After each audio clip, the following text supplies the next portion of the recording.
సామెతల గ్రంథము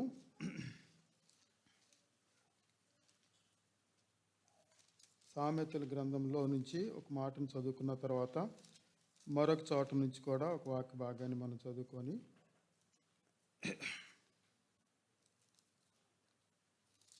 మొదటి అధ్యాయము 31వ వచనంలో ఈ మాట ఉంది. అందరూ గమనించాలని కోరుతున్నాను. Proverbs 1st chapter 31. కాబట్టి వారు తమ ప్రవర్తనకు తగిన ఫలము అనుభవించెదరు. కాబట్టి వారు తమ ప్రవర్తనకు తగిన ఫలము అనుభవించెదరు. ఈ మాటను ఒకసారి నేను యూత్ మీటింగ్లో కూడా జ్ఞాపకం చేశాను. ప్రస్తుతం మనం అనుభవించేది గతంలో మనం తీసుకున్న ఒక తీర్మానం. భవిష్యత్తులో మనం అనుభవించేది ప్రస్తుతం మనం తీసుకునే తీర్మానం. మొత్తానికి మనం మన యొక్క ప్రవర్తనకు తగిన ఫలాన్ని ఖచ్చితంగా పొందుతాము, అనుభవిస్తాము అనే మాటను దైవవాక్యంలో రాయబడింది. ఎంతోమంది జీవితాలను గమనించి ఎన్నో వృత్తాంతాలను కళ్ళారా చూసి ఇది రాసిన ఒక జ్ఞాని కాబట్టి ఇది అందరి విషయంలో అలాగే జరుగుతుంది అన్నదాన్ని మనం కూడా గుర్తుపెట్టుకోవాలి. దీనికి అతీతమైన వాళ్ళు ఎవరు లేరు. స్త్రీలైనా, పురుషులైనా, పిల్లలైనా, పెద్దలైనా, యవ్వనులైనా, పరిచారకులైనా, మరెవరైనా సరే దీని విషయంలో మనం అతీతులం కాదు. దీనికి కట్టుబడి, దీనికి లోబడే ఉండాలి. మనం ఈ బైబిల్ స్టడీస్లో ధ్యానం చేసుకునే అంశాలు ఏంటంటే వాక్యానికి విధేయత చూపటం ఈ వారం అయితే, వ్యక్తులకు విధేయత చూపటం అనేది వచ్చే వారం మనం నేర్చుకోబోతున్నాం.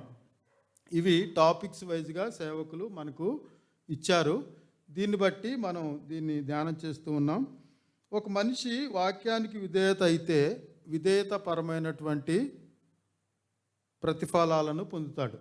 ఒక మనిషి వాక్యానికి అవిధేయుడైతే అవిధేయతాపరమైనటువంటి ఫలాలను అనుభవిస్తారు. ఇది ఎవరైనా పొందుకోవాల్సిందే. అలాంటి ఒక జీవిత వృత్తాంతాన్ని నేను ఈరోజు మీ ముందు పెడతాను. ఆ విధేయత ఎలా ఉంది, అవిధేయత ఎలా ఉంది, విధేయతకు తగిన ఫలాన్ని ఎలా అనుభవించాడు, అదేవిధంగా అతని కుటుంబంలో నుంచే ఒక విధేయత తీర్మానం కలిగి క్రూరమైన లేకపోతే ఎంతో భ్రష్టమైన జీవితాన్ని ఎంత మేలుకరంగా మార్చుకున్నాడు. ఈ రెండిటికి ఒకటే కారణం. ఒకటి విధేయత, రెండు అవిధేయత. వాక్యంలో మనం చూస్తే చాలా రకాలైనటువంటి వృత్తాంతాలు ఉన్నాయి, కానీ అన్నిటిని మనం చూడట్లేదు. ఒక జీవిత వృత్తాంతాన్ని మనం చూస్తాం.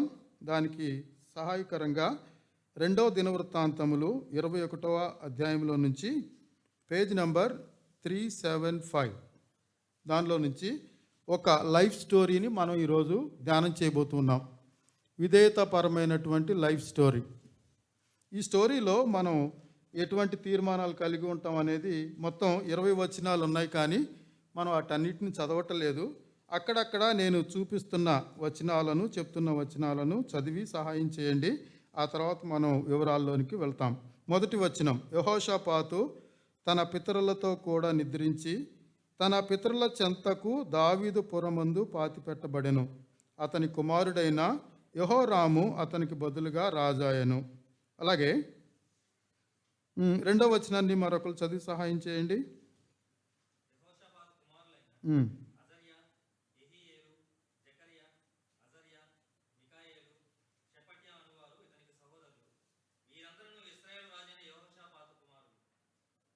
గుడ్. అలాగే 4వ వచనాన్ని చదువుదాం.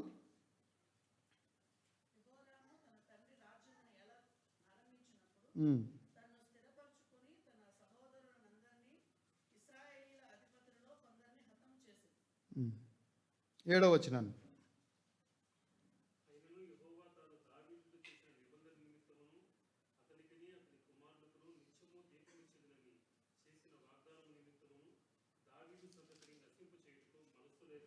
పన్నెండవ వచనం.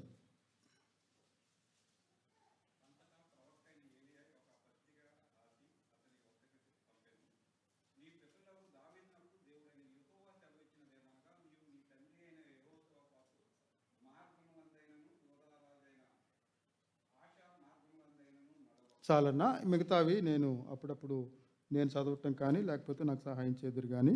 ఇక యెహోషాపాతు నిద్రించాడు అని మాత్రం చదివాం. తర్వాత కుమారుల లిస్ట్ ఉంది. వారిలో పెద్ద కుమారుడైన ఆయన పేరు ఏమని చదువుకున్నాం మనం మొదటి వచనంలో? యెహోరాము. యెహోరాము అతనికి బదులుగా రాజాయను అనే మాట చదివాం. యెహోషాపాతు కుమారులైన అజర్యా, యెహీయేలు, జకర్యా, అజర్యా, మికాయేలు, షఫట్య అనువారు ఇతనికి సహోదరులు. పెద్దవాడి పేరేంటి? యెహోరాం. మిగతా వాళ్ళందరూ ఈ 6 పేర్లు ఉన్నాయి. అయితే వీరిలో ఇతను ఏం చేశాడు అన్న మాటను మనం ఆలోచిస్తే ఇక్కడ వీరందరూ ఇశ్రాయేలు రాజైన యెహోషాపాతు కుమారులు. 6 తర్వాత లిస్ట్ ఉంది, మొదట ఒక పేరుంది. మొత్తం 7 మంది సంతానాన్ని మనం ఇక్కడ చూస్తూ ఉన్నాం. అయితే తండ్రి చనిపోయాడు, పెద్ద కుమారుడు రాజయ్యాడు. 6 సహోదరులు వీరికున్నారు, ఇతనుకున్నారు. 3వ వచనంలో వారి తండ్రి బంగారములను బహుమానములుగా ప్రశస్త వస్తువులు అనేకములు యోధా దేశములలో ప్రాకారము గల పట్టణములను వారికి ఇచ్చాను సహోదరులకి. అయితే యెహోరాము జ్యేష్ఠుడు కనుక అతనికి రాజ్యము, పెద్దోడికేమో రాజ్యాన్ని ఇచ్చాడు, చిన్నోడికేమో కొంత బంగారం, కొన్ని ప్లేసులు, కొన్ని ప్రదేశాలను బహుమతులుగా ఇచ్చాడు. చనిపోతూ తన వీలునామా అంటారు కదా, అలా రాశాడు. అరే పెద్దోడా, నువ్వు రాజవురా, మిగతా 6 అన్నదమ్ములారా, ఇదిగో ఈ ప్రాంతాన్ని నువ్వు తీసుకో, ఈ బంగారాన్ని నువ్వు తీసుకో, అలా ఇచ్చేసి చనిపోయాడు. అయితే రాజు అయిన తర్వాత యెహోరాముకి ఒక దుర్బుద్ధి పుట్టింది. ఏమని దుర్బుద్ధి పట్టిందంటే 4వ వచనంలో మనం చూస్తాం. యెహోరాము తన తండ్రి రాజ్యమును ఏలనారంభించినప్పుడు తన్ను స్థిరపరుచుకొని తన సహోదరులందరినీ, ఇశ్రాయేలీల అధిపతులలో కొందరిని ఏం చేశాడు చెప్పండి? హతం చేశాడు. స్థిరపరుచుకున్నాడు రాజ్యాన్ని. ఎవరి రాజ్యం అది? తన రాజ్యమా, తండ్రి రాజ్యమా? తను సంపాదించింది కాదు, తండ్రి బహుమానంగా ఇచ్చిందే. జ్యేష్ఠుడు కాబట్టి ఇచ్చాడు అది. కానీ దానిని స్థిరపరచుకొని ఈ 6 నేను గనక లేపేస్తే ఈ ప్లేసులు, ఆ బంగారం, అవి కూడా నాదే అవుతాయి. అది ఒక దుర్బుద్ధి. ఇంకో మాట ఏంటి? మిగతా అధిపతులను ఎందుకు చంపాడు? ఈ 6 వాళ్ళు కొంచెం సహాయకరంగా, లేకపోతే రాజుకి వ్యతిరేకంగా, సార్ మీరు చేసేది ఇది మంచిది కాదు అని అంటున్నారేమో అనుకొని వారిని కూడా చంపేశాడు. ఇప్పుడు నాకు ఎదురు ఎవరు లేరు అనుకున్నాడు. నేనే రాజుని అనుకున్నాడు. వాస్తవానికి ఆయనే రాజు. అయినప్పటికీ తను అలా దుర్బుద్ధి కలిగి వారందరినీ చంపేశాడు. చంపేసిన తర్వాత ఎందుకు చంపావు అని అంటే, నువ్వే రాజువు కదా, మరి నీకేంటంటే నా రాజ్యంతో పాటు ఆ ప్లేసులు కూడా నాకే కావాలి. అది ఆయన ఆలోచన. వీరికి నా తండ్రి బంగారం ఇచ్చాడు, వెండినిచ్చాడు, అది కూడా నా సొంతమే కావాలి. వీరెవరు నాకు అడ్డు రావటానికి వీలు లేదు అని మనసులో తనకు అనుకొని ఈ విధంగా చంపేశాడు. మొత్తాన్ని ఎంతమందిని చంపేశాడంటే 6 అన్నదమ్ములను చంపేశాడు. అయితే 5వ వచనం చదువుతున్నాను చూడండి. యెహోరాము ఏలనారంభించినప్పుడు 32 ఏండ్లు వాడు. ఎంత ఆయన వయసు? 32. సరే. తర్వాత అతను యెరూషలేములో 8 సంవత్సరములు ఏలాను. ఎన్ని సంవత్సరాలు ఏలాడు? 8. అంటే మొత్తం ఎంత వయసు? 32 + 8, 40 సంవత్సరాలకే ఏమైపోయాడో మనం చూద్దాం. అతడు యెరూషలేములో 8 సంవత్సరములు ఏలెను. అతడు ఆహాబు కుమార్తెను, దాని గురించి మనం ఆలోచన చేస్తాం. ఆహాబు మాట కూడా వచ్చింది కాబట్టి ఆయన గురించి కూడా ఆలోచిస్తాం. అతడు ఆహాబు కుమార్తెను పెండ్లి చేసుకొని ఆహాబు సంతతి వారు నడిచిన ప్రకారముగా ఇశ్రాయేలు రాజుల మార్గమందు నడిచెను. అతడు యెహోవా దృష్టికి ప్రతికూలముగా ప్రవర్తించెను. నీ తండ్రి నీకు మేలు చేశాడు, మీ అందరికీ సరిపడా సమాధానమైనటువంటి పరిస్థితులను కలిగించాడు. కానీ నువ్వు నీ తండ్రిని అనుసరించాల్సింది పోయి ఎవరిని అనుసరించాడు? ఆహాబు అనే వారి మామగారిని అనుసరించాడు. అట్లా అనుసరించిన తర్వాత దేవుని దృష్టికి ప్రతికూలంగా ప్రవర్తించిన తర్వాత మరి దేవుడు కోపం వస్తుందా రాదా? వస్తుంది. దాన్ని 7వ వచనంలో వివరిస్తున్నాడు చూడండి. అయినను యెహోవా తాను దావీదుతో చేసిన నిబంధన నిమిత్తమును అతనికిని అతని కుమారులకు నిత్యము దీపం ఇచ్చేదనని చేసిన వాగ్దానం నిమిత్తము దావీదు సంతతిని నశింపచేయుటకు మనస్సు లేక ఉండెను. ఎంత మంచి మాటను మనం చూసాం. దేవుడికంట అరే వీడు చూస్తే చాలా దుర్మార్గంగా ఉన్నాడు, 6 చచ్చిపోయారు, ఒకవేళ దేవుడు కోపగించి ఈయన్ని కూడా చంపేస్తే దావీదు దీపం అక్కడ ఆరిపోయింది. అందుకని దావీదుకు చేసుకున్న ఆ జ్ఞాపకాన్ని, ఆ వాగ్దానాన్ని మనసు ఉంచుకొని ఇతన్ని చంపటం ఇష్టం లేక మరొక అవకాశాన్ని ఇచ్చాడు. ఏ అవకాశాన్ని ఇచ్చాడంటే ఒక లెటర్ని రాశాడు. నువ్వు నాకు ప్రతికూలంగా ఉన్నావు, నీ సంతతి దావీదు సంతతి ఎల్లకాలం నిలవాలి, ఆ సంతతిలో ఉన్న వారిని 6 చంపేశావు. సరే, నువ్వన్నా నీతిగా బ్రతుకుతావు అంటే నువ్వు భ్రష్టమైన రీతిలో బ్రతుకుతున్నావు. ఇప్పుడు నేను నిన్ను చంపొచ్చు, కానీ దావీదుకి నేను చేసిన సహాయాన్ని వాగ్దానాన్ని బట్టి నేను చంపే మనసు నాకు ఇంకా రావటం లేదు. అందుకని ఏం చేశాడంటే ఒక వాక్యాన్ని పంపించాడు, ఒక ఉత్తరాన్ని పంపించాడు, లెటర్ ఫ్రమ్ హెవెన్. ఆ ఉత్తరాన్ని పంపించినప్పుడు ఎలా ఉందో ఆ ఉత్తరం చూడండి. 12వ వచనాన్ని చదువుతున్నాను. అంతటా ప్రవక్త అయిన ఏలియా ఒక పత్రిక రాసి అతని యొద్దకు పంపాను. నీ పితరుడకు దావీదు దేవుడైన యెహోవా సెలవిచ్చినదేమనగా, నీవు తండ్రి అయిన యెహోషాపాతు మార్గములనందైనను యూదారాజైన ఆసా మార్గములందైనను నడిచాడా నడవలేదా? నడవక నిన్ను నేను చంపాలి, కానీ నాకు చంపే మనసు లేదు, అయినా సెట్ అవుతావేమోనని ఒక వాక్యాన్ని నీ కొరకు ఒక సందేశాన్ని నీ కొరకు పంపుతున్నాను. ఈ పత్రిక నీకు పరలోకంలో నుంచి వచ్చింది వాక్యం.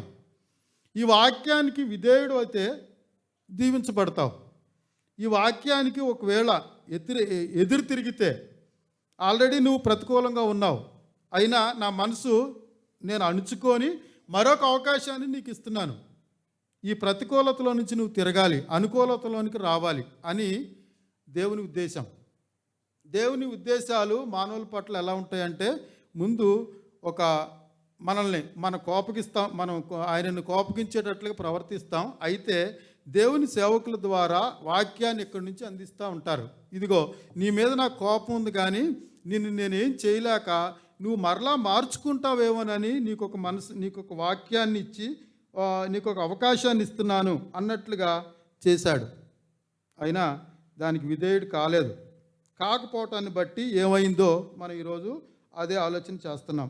ఆ మార్గములందు నడువక ఇశ్రాయేలు రాజుల మార్గమందు నడిచి ఆహాబు సంతతి వారు చేసిన వ్యభిచారముల చొప్పున యోదాను యెరూషలేము కాపురస్తులను వ్యభిచరింపజేసి, చూడండి, నీకంటే యోగ్యులైన నీ తండ్రి సంతతి వారగు నీ సహోదరులను నీవు చంపి ఉన్నావు. 6 చంపేశాడు కదా. ఆ 6 ఇతనికంటే బెటర్ వాళ్ళే, యోగ్యులైన వాళ్ళు. అసలు వాస్తవానికి నువ్వు రాజుకు పనికిరావు. ఏదో జ్యేష్ఠుడైన ఒక్క కారణాన్ని బట్టి నువ్వు రాజయ్యావు, కానీ వారికంటే యోగ్యమైన లక్షణం నీకేదీ లేదు. అయినా నువ్వు జ్యేష్ఠుడు కాబట్టి నీకు ఈ అవకాశాన్ని ఇచ్చాను కాబట్టి నువ్వు నీకంటే యోగ్యులుగా ఉన్న నీ 6 అన్నదమ్ములను దారుణంగా చంపేశావు. అయితే దీని గురించినటువంటి మాట నువ్వెవరు చూడలేదనుకున్నావో, లేకపోతే నేనే రాజును అనుకున్నావో, నన్ను ఎవరేం చేయలేరు అనుకున్నావో, నీ అవిధేయతకు నేను ఇచ్చే పరిష్కారం ఏంటో ఒకసారి చూసుకో అని ఈ ఉత్తరంలోనే దేవుడే రాసి పంపించాడు. చూడండి ఏముంది. కాబట్టి గొప్ప తెగులు చేత యెహోవా నీ జనులను, నీ పిల్లలను, నీ భార్యలను, నీ వస్తువాహనములన్నిటినీ మొత్తును. దేనికి చంపేశాడంటే 40 సంవత్సరాల వయసు, నాకు 32 సంవత్సరాల వయసు అప్పుడు రాజయ్యాడు. కనీసం ఒక 40 సంవత్సరాలైనా ఏలొచ్చు అనుకున్నాడు. అంటే 72 సంవత్సరాల వరకు నన్ను ఎవరు ఏమీ చేయలేరు అనుకున్నాడు. కానీ ఖచ్చితంగా 6 చంపాడు. 6 సంవత్సరాలే రాజయ్యాడు. 8 సంవత్సరాలని అన్నావు కదా తమ్ముడు, ఇక్కడ 8 సంవత్సరాలని ఉంది కదా, 6 సంవత్సరాలని అంటావేంటంటే దాన్ని కూడా మనం చూద్దాం. 6 సహోదరులను చంపి ఒక 40 సంవత్సరాల రాజ్యాన్ని సుస్థిరం చేసుకోవాలని అనుకున్నాడు. కానీ కేవలం 6 సంవత్సరాలే బ్రతికాడు. ఎలా బ్రతుకుతాడు, ఎలా అని అంటే మాట మనం చూద్దాం. చూడండి 20వ వచనంలో ఆ మాట ఉంది. అతడు ఏలన ఆరంభించినప్పుడు 32 ఏండ్ల వాడు, యెరూషలేములో 8 సంవత్సరములు ఏలి, దానికంటే పై వచ్చిన ఒకసారి 19వ వచనం, 2 సంవత్సరములు వ్యాధి, 2 సంవత్సరాలు ఫుల్ బెడ్ రిడన్. అది ఊరికే రాజు అని నామకే వస్తే రాజులాగా ఉన్నాడు, కానీ రాజరికాన్ని ఏం అనుభవించలేదు. 6 చంపేసి 40 సంవత్సరాలు 50 సంవత్సరాలు సుస్థిర పాలన ఏర్పాటు చేసుకోవాలని అనుకొని కేవలం 6 సంవత్సరాలు ఏలాడు. 6 సంవత్సరాల తర్వాత అటాక్స్ స్టార్ట్ అయినాయి. దేవుడే ఆ అటాక్స్ అన్నింటినీ పంపించాడు. పంపించే ముందు వాక్యాన్ని పంపించాడు. దానికి నువ్వు విధేయుడు అయితే నీ శత్రువులు నీ పైన లేచి ఉండేవాళ్ళు కాదు. కానీ ఆ మాటను కూడా లెక్క చేయలేదు కాబట్టి ఆ 6 సంవత్సరాల తర్వాత ఏ రకమైనటువంటి జబ్బు చేసిందో మళ్ళీ ఒకసారి పైకి వెళ్దాం చూడండి. 15వ వచనం నుంచి, నీ పిల్లలు భార్యలను వస్తువాహనములన్నిటిని మొత్తును, నీవు ఉదరమున వ్యాధి కలిగి మిక్కిలి రోగి అయి ఉందువు, దినక్రమేణా ఆ వ్యాధి చేత నీ పేగులు పడిపోవును. 6 సంవత్సరాలు ఏలాడు. 6 సంవత్సరాల నుంచి స్టార్ట్ అయిపోయింది. అదేం విచిత్రమైన రోగమో, ఏ మెడికల్ టర్మ్లో ఇది ఉందో నాకు తెలియదు, కానీ పేగులు పడిపోతున్నాయి అట, బయటికి పేగులే పడిపోతున్నాయి. నాకు తెలిసి ఆ అన్నదమ్ములను అలా పొడిచి వారి పేగులను బయటికి లాగి చంపేశాడేమో. అదే శిక్షను ఇతనికి కూడా దేవుడే పంపించాడు. ఉదరమున పొట్టలో వ్యాధి కలిగి మిక్కిలి రోగువై ఉందువు, దినక్రమేణా ఆ వ్యాధి చేత నీ పేగులు పడిపోవును. మానసికంగా కానీ, భౌతికంగా కానీ, ఆత్మీయంగా కానీ మనం ఇతరులకు చేసింది ఎవరికి తెలియదులే అని అనుకుంటే పొరపాటే. దేవుడు దాన్ని రికార్డు చేసి దాని తాలూకు అయినటువంటి బాధ, నేను కలిగించిన బాధ ఇతరులకు వాళ్ళు ఎంత బాధపడ్డారో, ఎంత ఏడ్చారో ఆ బాధ నాకు తెలియదు. కానీ అదే బాధను లేదా దానికంటే ఎక్కువైన బాధను అనుభవించేటట్లుగా పరిస్థితులను దేవుడు మనకు రప్పిస్తాడు. కారణం ఏంటంటే, నేను ఇతరులకు ఆ రకంగా జీవించాను కాబట్టి నాకు కూడా ఆ బాధ అంటే ఏంటో తెలిసి రావాలి. భౌతికంగా బాధించావా, భౌతికమైన బాధను. మానసికంగా కృంగదీశావా, మానసికమైన బాధను. ఆత్మీయంగా ఏడిపించేస్తున్నావా, దిగులు చెందిస్తున్నావా, అదిగో నీ వలన ఆ సహోదరుడు, లేకపోతే ఆ తండ్రి, ఆ తల్లి, ఆ భార్య, ఆ భర్త నీ వలన ఎంత దిగులు పడిపోతున్నారో, ఇలాంటి దిగులను ఖచ్చితంగా నువ్వు అనుభవిస్తావు అని అన్నట్లుగా ఉంది ఈ మాటను. నువ్వు రాజువి, నిన్నెవరేం చేయలేరు అనుకున్నావు, నేనే ఇన్వాల్వ్ అయిపోయాను దీనిలో.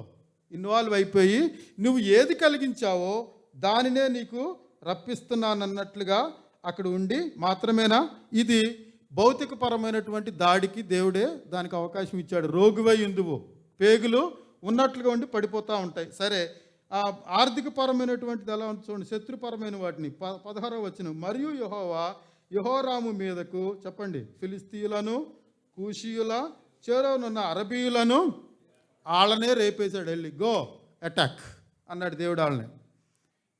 అంతకుముందు ఈ రాజ్యం మీదకి రావాలంటే భయం వేసేది, కానీ వారికి ధైర్యాన్ని ఇచ్చి వారిని రేపి రెచ్చగొట్టి దేవుడే ఈ రీతిని పంపించాడు. పంపించి ఏం చేశారు మరి, దానిలో వారు యోధా దేశం మీదకు వచ్చి దానిలో చొరబడి రాజనగరందు దొరికిన సమస్త పదార్థములను, అతని కుమారులను, భార్యలను పట్టుకొని పోతారని ముందే వాక్యంలో 12వ వాక్యంలోనే చెప్పేశాడు. నువ్వు ఇలా చేసావు, నీకు ఇది జరుగుతుంది, జాగ్రత్త పడు అని దేవుడు చెప్పాడు. జాగ్రత్త పడ్డా? అందుకే వాడని లేపాడు, పట్టుకొని పోయారు. అతని కుమారులలో కనిష్ఠుడైన యెహోయాజు తప్ప. ఇతన్ని దేవుడు ఎందుకు తప్పించాడు? మళ్ళా దేవుని వాగ్దానమే. అందరూ నశిస్తే దేవుడు దావీదు కుటుంబంలో నుంచి ఒక దీపం రావాలి. అందుకని అతని కుటుంబంలో ఒకరిని తప్పించాడు. ఎవరిని తప్పించాడు? యెహోయాజు తప్ప అతనికి ఒక్క కుమారుడైనను విడువబడలేదు. నిన్ను చంపటం నాకు మనసు లేదు, నిన్ను నేను బ్రతికించుకోవాలనుకున్నాను, కానీ ఇంత దుర్మార్గుడు అయినా నిన్ను చంపే మనసు నాకు లేదు. అయినా అలాగ నువ్వు చేయలేకపోయావు, ప్రతికూలంగానే కొనసాగావు అని అక్కడ చేశాడు. ఇది అయిన తర్వాత యెహోవా కుదరచాలని వ్యాధి చేత అతనికి ఉదరమును మొత్తినందున. ఎన్ని రకాలైనటువంటి సమస్యలు చూడండి. సుస్థిర పాలనకు ఏర్పాటు చేసుకున్నాడు. నాకు ఎదురెవరో లేరనుకున్నారు. 6గురిని ఒకే దినమందు ఒకే పోటుకు అనుకోవచ్చు చంపేశాడు. కానీ 6 సంవత్సరాలు మౌనంగా ఉండి 6 సంవత్సరాల తర్వాత ఈ రకాలను ఈ 6 సంవత్సరాలలో ఈ వాక్యాన్ని పంపించాడు, పత్రికని పంపించాడు. జాగ్రత్త పడు, 6 సంవత్సరాలు ఏం కాలేదు, ఇంక నాకేం కాదులే అనుకున్నాడు. 6 సంవత్సరాల తర్వాత దేవుడు ఒకదాని తర్వాత ఒకటి పంపిస్తూ వచ్చాడు. కుదరచాలని వ్యాధి చేత అతనికి ఉదరమున మొత్తినందున 2 సంవత్సరములు వ్యాధి బలమగుచు వచ్చి ఆ వ్యాధి చేత అతని పేగులు పడిపోయి బహు వేదన నొందుచు అతడు బాబా ఎంత భయంకరమైన సంగతి. ఇన్ని రకాలైనటువంటి దాడులు, శ్రమలు, బాధలు ఇతనికి రావటానికి దేవుడికి ఇష్టమేమి లేదు. దానికి సెట్ అవ్వడానికి ముందుగానే డీటెయిల్డ్ ఒక వాక్యం పంపించాడు. మీ నాన్నలాగా నువ్వు బ్రతకలేదు, మీ తాతగారిలాగా నువ్వు బ్రతకలేదు, అయినా నీకు ఒక అవకాశం ఇస్తున్నాను, విధేయుడు అవ్వు. అయితే ఇవేవి నీకు రావు, నువ్వు చేసిన పని కూడా నీ పైన ఒకవేళ నేను క్షమిస్తానేమో అనుకున్నాడేం, కానీ అది కూడా కుదరలేదు. అతని పేగులు పడిపోయి బహువేదన నొంతు అతని మరణమాయను. అతని జనులు అతని పితరులకు చేసిన ఉత్తర క్రియలు అతనికి చేయలేదు. రాజుగారు చనిపోతేనంట రాజ మర్యాదలతో చక్కగా బాజాబంత్రీలతో వ్యాకులంతో బాధపడుతూ రాజుకు జరిగించినటువంటి సమాధి కార్యక్రమాలన్నీ జరిగిస్తారంట. కానీ అవేవి చేయలేదు. ఒక్కొక్కని ఇడ్చుకెళ్ళినట్టో దిక్కులేని శవాన్ని పడేసినట్టో అలా పడేశారు అతన్ని. రాజు అనే గుర్తింపేమీ లేదు. దాని తర్వాత వచ్చి నేను చూస్తే అక్కడ అతని జనులు అతని పితరులకు చేసిన ఉత్తర క్రియలు అతనికి చేయలేదు. అతడు ఏలన ఆరంభించినప్పుడు 32 ఏళ్ల వాడు యెరూషలేములో 8 సంవత్సరములు ఏలి ఎవనికి ఇష్టం లేకుండా పోయాడు. దేవుడికి ఇష్టం అయితే అందరికీ ఇష్టమయ్యేటట్టు చేస్తాడు. దేవుడికి ఇష్టం లేకుండా బ్రతికితే చుట్టూ ఉన్న వాళ్ళు కూడా మనపైన ఇష్టపడేటట్టుగా ఉండలేడు. ఇష్టం లేని వాడే చనిపోయాను. రాజుల సమాధులలో కాక అతి భయంకరమైన సంగతి ఈ అధ్యాయం మొదటి వచనంలో మనం చూస్తే దావీదు పురమందు పాతిపెట్టబడెను. పితరులందరూ వస్తున్నారు, ఏళ్తున్నారు.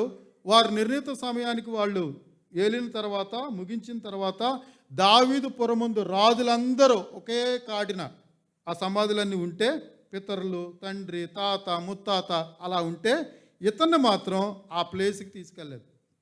అదే మాట చదువుతాం చూడండి. రాజుల సమాధులలో గాక దావీదు పురమందు వేరు చోట జనులు అతనిని పాతిపెట్టిరి. ఏదో శవం దొరికింది కదా, ఎక్కడ చోట పాతిపెట్టాలిగా, లేకపోతే కుళ్ళు కొట్టి మనందరికీ ప్రమాదం అవుతుందని వాసన భరించలేక అలా పడేశారు.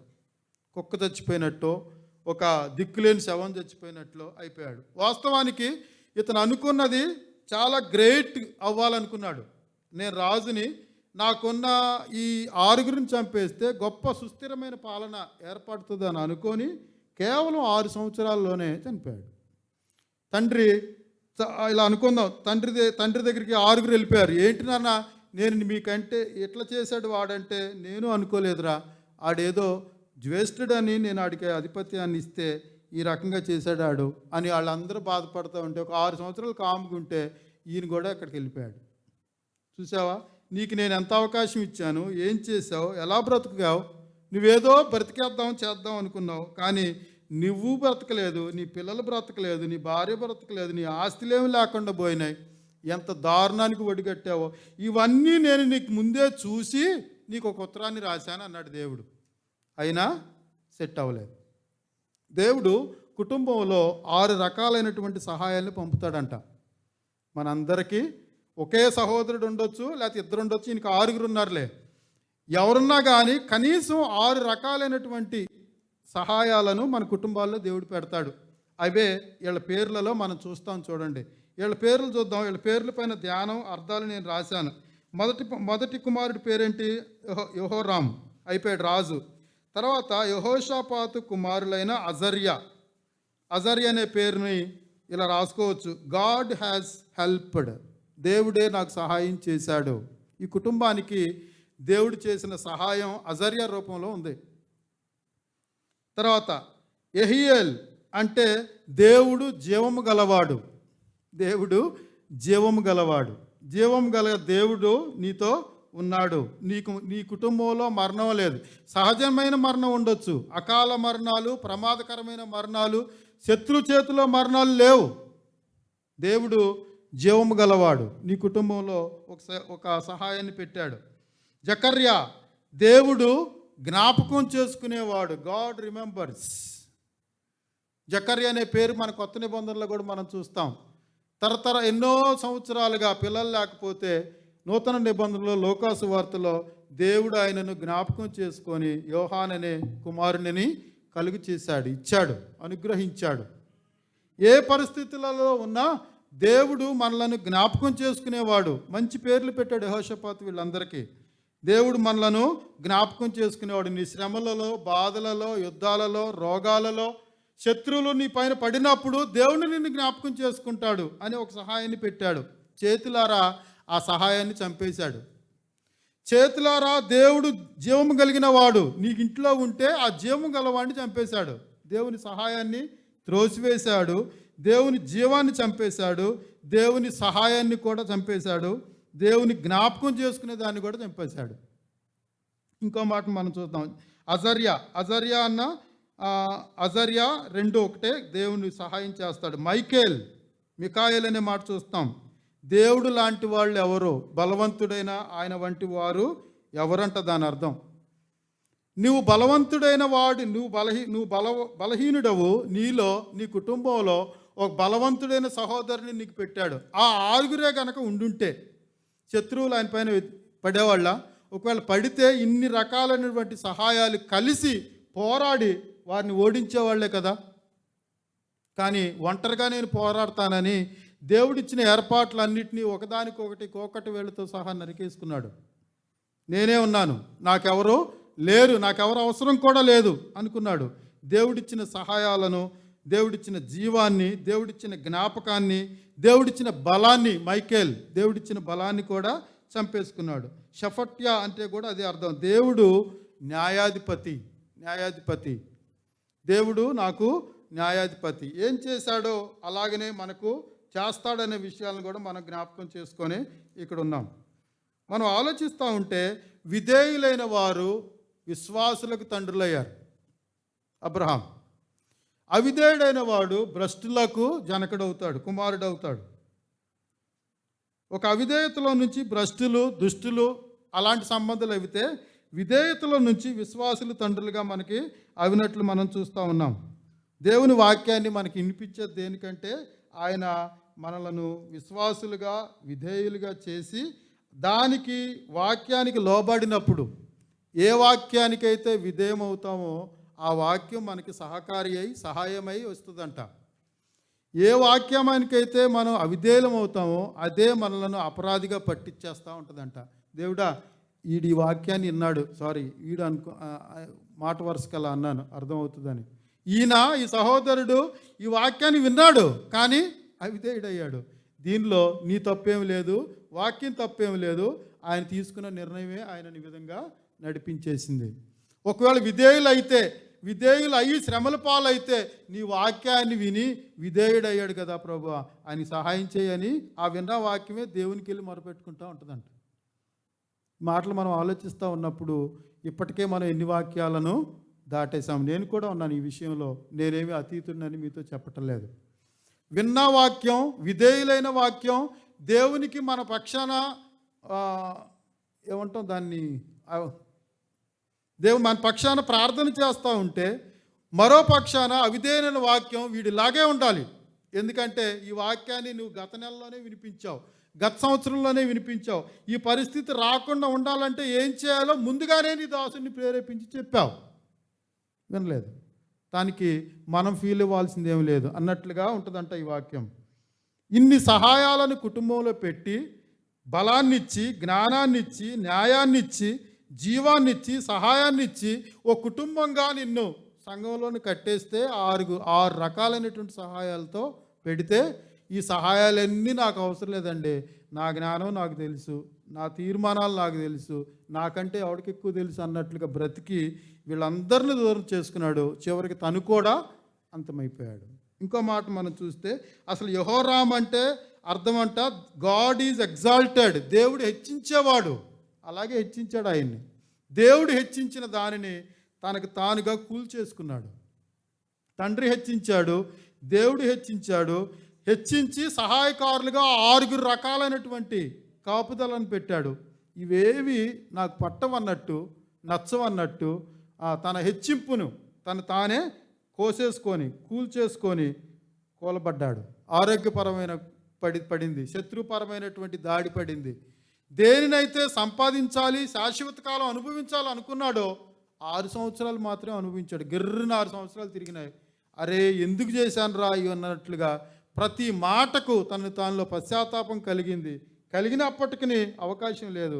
ఎందుకంటే వాక్యానికి అవిధేయుడై పోయాడు. ఇలాంటి పరిస్థితులు వస్తాయని తెలిసి కూడా దేవుడు ముందే చెప్పి మనం ఎదురయ్యే బాధలు, శ్రమలు ముందుగానే పసిగట్టి దేవుని మనసు కొట్టుకులాడి దాన్ని తప్పించే మార్గాన్ని ఏదో రకంగా మనకు తెలియజేస్తాడు. వాక్య ధ్యానంలోనో, పాటలోనో, దేవుని సేవకుల ద్వారానో, మీటింగ్స్ ద్వారానో ఎక్కడో చోట ఆ పాయింట్ మనకి టచ్ అవుతుంది.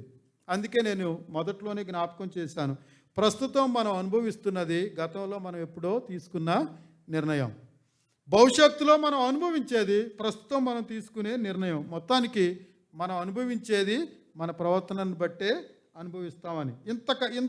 ఇంత దుర్మార్గుడైన ఈ వాక్యంలో మనం ఒక దుర్మార్గుడు అనకూడదు, కానీ ఒక అవిధేయుడైన పేరును మనం జ్ఞాపకం చేసుకున్నాం.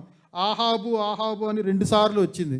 సరే, ఆయన ఏం చేశాడు? ఈ వాక్యం విన్నప్పుడు ఆయన దుర్మార్గుడే, ఆయన మాటలు వినలేదు. ఆయనకు కూడా దేవుని 3 రకాలైనటువంటి విధేయతలు. దేవుని వాక్యానికి విధేయత చూపేవాళ్ళు, మనుషులకు విధేయత చూపేవాళ్ళు, మనుషులకు చూపించకపోయినా తన మనసుకు తానే విధేయత చూపించుకునేవాడు. దేవుని వాక్యం చెప్పినా, మనుషులు చెప్పినా చివరికి ఎవరు చెప్పేది వింటాం? ఫస్ట్ ప్రయారిటీ నా మనసు, నాకంటే వీళ్ళ గురించి ఏముంది అన్నట్లు. సరే, ఇలాంటి మనసును ఇంతకన్నా దుర్మార్గుడే, కానీ ఈయనకంటే దుర్మార్గుడే. దేవుని వాక్యం ఆయన దగ్గరకు వచ్చినప్పుడు మెల్ట్ అయిపోయాడండి. అందుకే దేవుడు తనకు రావాల్సినటువంటి కీడును ఆ సమయానికి రాకుండా దేవుడు చేశాడు. ఈ వృత్తాంతాన్ని కూడా ఆహాబు గురించే రాసింది కాబట్టి ఆహాబు గురించే మాట్లాడుకుందాం. చూడండి, 16వ అధ్యాయం, మొదటి రాజులు 16. ఆయన గురించి బహు భయంకరమైనటువంటి మాటను మనం చూస్తాం.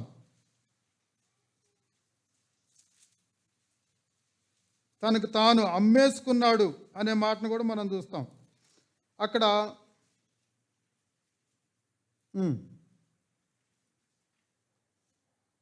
మొదటి రాజులు ఏనది, మొదటి రాజులు 21, 29. 25వ వచనాన్ని మనం చూస్తే, తన భార్య అయిన యెజెబెలు ప్రేరణ చేత యెహోవా దృష్టికి కీడు చేయు తన్ను తాను అమ్ముకొనిన ఆహాబు వంటి వాడు ఎవ్వడను లేడు. ఆహాబు గురించినటువంటి ప్రస్తావన అక్కడ కూడా చూసాం. ఈయన మాట వినపడినప్పుడు మనుషుల మాట విన జాబితాలో ఉన్నాడు, భార్య మాట విన్నాడు. తర్వాత మనసు, ఇతనేమో యెహోరామేమో తన మనసుకు దోసిందని ఉన్నాడు, దేవుడు చెప్పిన దాన్ని వినలేదు. ఇంత దుర్మార్గంగా చేసినప్పటికీ 27వ వచనంలో ఆహాబు ఈ మాటలు విని తన వస్త్రములను చింపుకొని గోనె పట్ట కట్టుకొని ఉపవాసం ఉండి గోనె పట్ట మీద పరుండి వ్యాకులు పడుచుండగా యెహోవా వాక్కు తిష్బీయుడైన ఏలియాకు ప్రత్యక్షమై ఇలాగూ, అక్కడ కూడా ఏలియానే, ఇక్కడ కూడా ఏలియానే, పశ్చాత్తాపాన్ని చూశాడు. ఇంత దుర్మార్గుడివి నువ్వు, అయినప్పటికీ దేవుని వాక్యాన్ని విని ఏం చేశాడు? విధేయుడయ్యాడు. అమ్మో, ఇంత భయంకరమైన శ్రమ కళ్ళ ముందే చూశాడు. కుక్కలు నాకుతాయని, పైనుంచి పడటం, కుక్కలు నాకుతాయి, ఇవన్నీ కళ్ళారా చూసి దేవుని వాక్యం ఖచ్చితంగా జరిగిద్ది అనుకొని భయపడి విధేయుడై ఇంత దుర్మార్గతలో నుంచి కూడా తాను తప్పించుకోవడానికి ఒకటి పశ్చాత్తాపము, విధేయత. ఇదే వాక్యం అతనికి కూడా వెళ్ళింది, యెహోరాంకి. విన్నాడా? వెళ్ళలేదు. తాను నాశనం చేసుకున్నాడు. ఇదే మాట ఈయన దాకా వచ్చింది. ఈయన ఎలా పశ్చాత్తాపడ్డాడో చూడండి. గోనె పట్ట కట్టుకొని ఉపవాసం ఉండి పరుండి వ్యాకులు పడుచుండగా ఏలియాకు ప్రత్యక్షమై ఇలాగ సెలవిచ్చాను, ఆహాబు నాకు భయపడి వినయముగా ప్రవర్తించుట చూచితివా. దేవుడికే ఆ కోపాన్ని మళ్ళించేసుకున్నాడండి దేవుడు. అంతటి వినయం చూపించాడు. అంతకుముందు దుర్మార్గుడు, అవిధేయుడు, అమ్మేసుకున్నవాడు. అయితే ఈ పశ్చాత్తాపాన్ని చూసి వచ్చే శిక్షను కూడా దేవుడు మళ్ళా వెనక్కి తీసేసుకున్నాడు. నాకు భయపడి అతడు వినయముగా ప్రవర్తించుట చేత ఆ అపాయము అతని కాలమునందు సంభవింపకుండా ఆపి అతని కుమారుల కాలమందు అతని కుటుంబీకుల దానిని రప్పించదను. దేవుడే తిరిగి పశ్చాత్తాపడి వెనక్కి లాగేసుకున్నాడు ఆ యొక్క శాపాన్ని. 2 వ్యక్తులను గురించినటువంటి మాటలు మనం విన్నాం. వాక్యం ఒకటే, విధేయులై వర్ధిల్లిన కుటుంబాన్ని తన సమయంలో ఆ శాపాన్ని అది చూడకుండా నెమ్మదిగా బ్రతికి చనిపోయాడు. అయితే బ్రతికుండగానే అవిధేయుడై బ్రతికి చచ్చినట్లుగా బ్రతికాడు. రాజు అయ్యాడు కానీ, సింహాసనం మీద ఉన్నాడు కానీ ఆ రాజరికాన్ని ఏమాత్రం అనుభవించలేకపోయాడు. కడుపులో తీవ్రమైనటువంటి బాధ. ఏదైనా తీర్మానం తీసుకుందామంటే పేగులే బయటపడిపోతున్నాయి. రకరకాలైనటువంటి శత్రువులు వచ్చేసారు, భార్య లేదు, పిల్లలు లేరు. బ్రతికుండగానే జీవోత్సవంలాగా బ్రతికి బ్రతికి బ్రతికి చచ్చిపోయినాక దిక్కుమాలినట్లు వాడుగా చనిపోయాడు యెహోరాము. బ్రతికుండగా పశ్చాత్తాపడి సాక్షాత్తు దేవుడే మెచ్చుకునేటట్లుగా మారాడు. రెండిటికి ఒకటే, విధేయత అవిధేయత. ఈ రెండు మాటలనే మనం జ్ఞాపకం చేసుకుంటున్నాం. విశ్వాసులమైన మనం ఏ మాటకైతే విధేయత చూపామో ఆ మాట మన పక్షంగా దేవుని ఎదుట మన విషయమై ప్రార్థన చేసినట్టు, విజ్ఞాపన చేసినట్టు, నీ వాక్యం వినే కదా ఈ తీర్మానం తీసుకున్నాడు, శ్రమలు అనుభవిస్తున్నాడు, ప్రభువా సహాయం చేయి అంటదంట. నీ మాటను బట్టే కదా తిరగబడ్డాడు, నువ్వు చెప్పావు కదా ఇలా వస్తుందని, నీ మనసు నొచ్చుకునే కదా, అది తట్టుకోలేకే కదా నువ్వు చెప్పావు. అయినా తను మారినప్పుడు మనం మాత్రం ఏం చేస్తాం? ఈ డిస్కషన్సే పరలోకంలో మన గురించి జరుగుతూ ఉంటాయి. బ్రతికినంతకాలం గుడారాల్లో బ్రతికి, ఎడారిలో బ్రతికి, చచ్చిపోయిన తర్వాత పితరులుండ సమాధులకి వెళ్ళాలని కోరుకున్నారు భక్తులు. కానీ బ్రతికినంతకాలం ప్యాలెస్లో బ్రతికి, ఏది చచ్చిపోయిన తర్వాత ఒక దిక్కుమాలలాగా బ్రతికిన యెహోరామును మనం చూస్తున్నాం. ప్యాలెస్లో బ్రతికాడు కానీ అంతం నిత్యం వచ్చేసరికి దుర్భరమైన జీవితంలోనికి వెళ్ళిపోయాడు. బ్రతికొండగా మంచి స్థాయిలో ఉన్నాడు కానీ చచ్చిపోయిన తర్వాత, అంటే 6 సంవత్సరాలు రాజభవనాన్ని అనుభవించి శాశ్వత కాలం పితరులుండే స్థానానికి కోల్పోయాడు.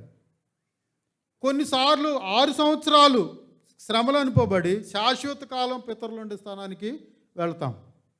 బాధలు ఉంటాయా? ఉంటాయి. శ్రమలు ఉంటాయా? ఉంటాయి. ఇరుకులు ఉంటాయా? ఉండొచ్చు.